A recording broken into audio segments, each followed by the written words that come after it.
మీరు ఎన్ని కేసులన్నా పెట్టండి, ఎన్ని సిట్టులన్నా వేయండి, బాధ్యత గల ప్రతిపక్ష పార్టీగా పూర్తి స్థాయిలో చట్టాన్ని గౌరవించే వ్యక్తులుగా సహకరిస్తాము. మీరు ఎన్నిసార్లు పిలిచినా వస్తామని చెప్పి కూడా వాళ్ళకు కూడా చెప్పినాం. కానీ మా బాధ్యత పెద్దది, ప్రతిపక్ష పార్టీ బాధ్యత పెద్దది.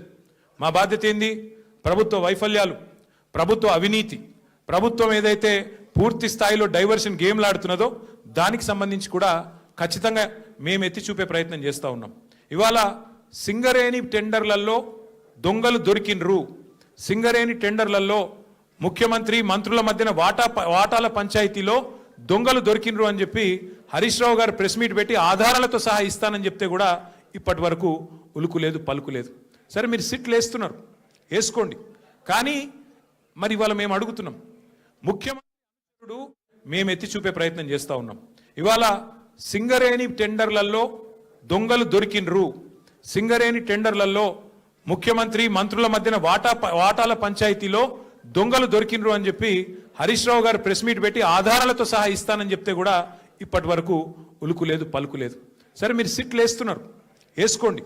కానీ మరి ఇవాళ మేము అడుగుతున్నాం, ముఖ్యమంత్రి అనుచరుడు అత్యంత సన్నిహితమైన వ్యక్తి, అట్లాగే మంత్రి గారి ఓఎస్డి మధ్యన జరిగిన పంచాయతీ 300 కోట్ల రూపాయల కోసం ఒక పారిశ్రామికవేత్త తలకి తుపాకీ పెట్టినరు అని చెప్పి కేసు రిజిస్టర్ అయితే దాని మీద ఎస్ఐటి ఎందుకు లేదు?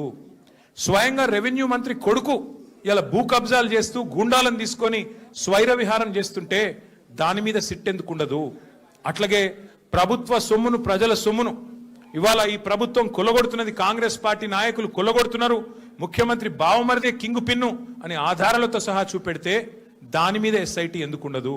అట్లాగే HILTP అని చెప్పి పారిశ్రామిక భూములను కొల్లగొట్టి 5 లక్షల కోట్ల హైదరాబాద్ ప్రజల ఆస్తిని కొల్లగొట్టే ప్రయత్నం చేస్తుంటే దాని మీద ఎస్ఐటి ఎందుకు ఉండదు?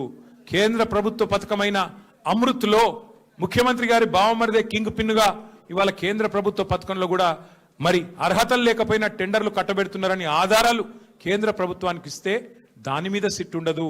అట్లాగే ఇవాళ ఒక AICC సెక్రటరీ గారు డైరెక్ట్గా బెదిరించారు అని చెప్పి కాంట్రాక్ట్ సంస్థ పోయి 8 కోట్ల రూపాయలు అడుగుతున్నాడు, లేకపోతే పని చేయనిస్తలేడు అని లిఖితపూర్వకంగా కంప్లైంట్ ఇస్తే దాని మీద చర్య ఎందుకు ఉండదు?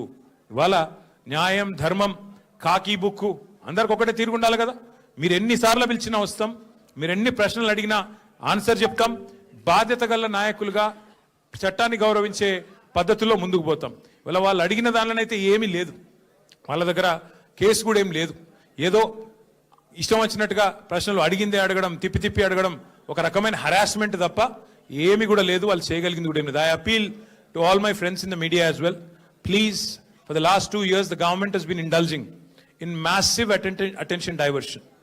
Today the inquiry, the investigation that is going on into phone tapping, I have reminded the gentlemen from special investigation team, I've asked them, there have been numerous stories in the last 2 years assassinating my character personally and also assassinating the character of our party leadership, saying, stating and speculating that certain actresses' phones were tapped and something illegal was done. I asked the SIT pointedly today, I said, whose phone was tapped? Why don't you give me the information?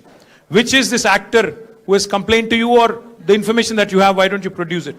Then the ACP there says, no, we've already clarified, no such thing has happened. But enough damage has been done to me, to my party leadership, to my family, to all the constituents of my constituency.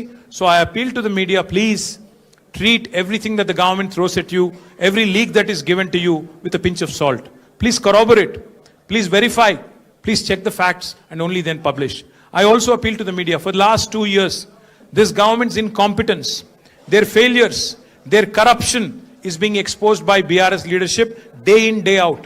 Be it Amrut scam where Chief Minister's brother-in-law was the kingpin, or be it coal scam in Singareni where again the same gentleman is the kingpin.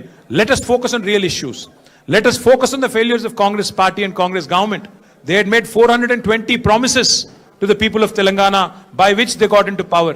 Today,